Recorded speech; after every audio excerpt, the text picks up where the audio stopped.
બાપુ, એક સુંદર મજાનો ધાર્મિક અને ભક્તિમય પ્રસંગ છે. અને આ પ્રસંગમાં આજે આપણે વાત કરવી છે શિબી રાજાની કથા વિશે. ઉસીનગરની ભૂમિ પર પુરુવંશી શિબી રાજા શાસન કરતા હતા. તેઓ ન્યાયી, દયાળુ અને દાનવીર રાજા હતા. પોતાના શરણે આવનારનું તેઓ રક્ષણ કરતા હતા. તેમના રાજ્યમાંથી કોઈ પણ દુઃખી કે નિરાશ થઈને પાછું ફરતું નહોતું. તેઓ તેમની સંપત્તિ દાનમાં અને પરોપકારના કાર્યમાં વાપરતા હતા. ભગવાન પાસે તેમની એકમાત્ર ઈચ્છા હતી કે તેઓ હંમેશા દુઃખમાં રહેલા લોકોના દુઃખને દૂર કરે. સ્વર્ગના રાજા ઇન્દ્રદેવને ડર હતો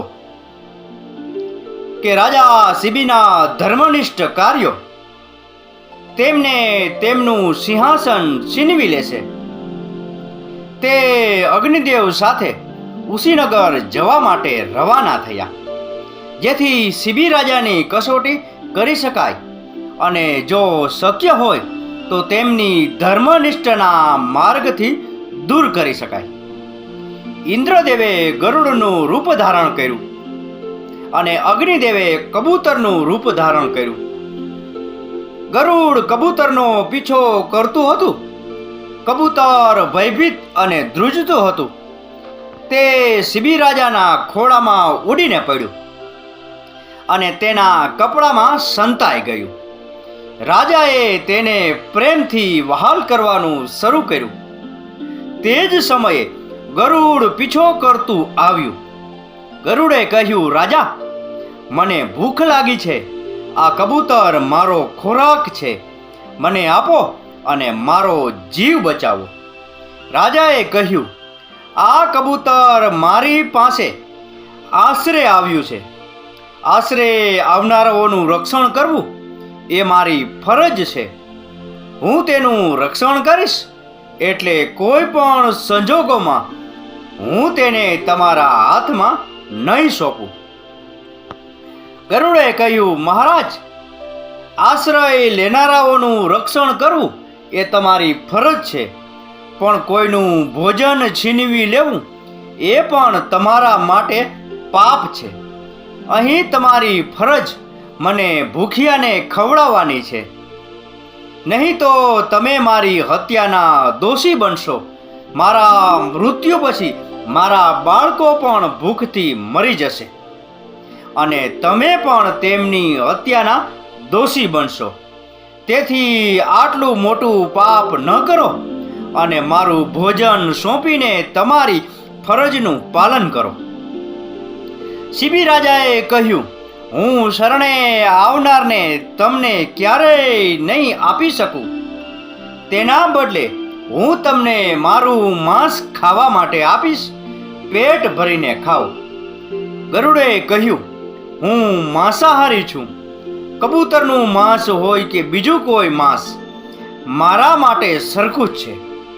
જો તમે ઈચ્છો તો તમે મને કબૂતરના માંસ જેટલું જ તમારું માંસ આપી શકો છો.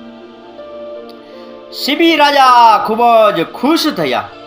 તેમણે કહ્યું, તમે મારા પર મોટો ઉપકાર કર્યો છે. આજે આ નશ્વર શરીર શાશ્વત ધર્મનું રક્ષણ કરી રહ્યું છે.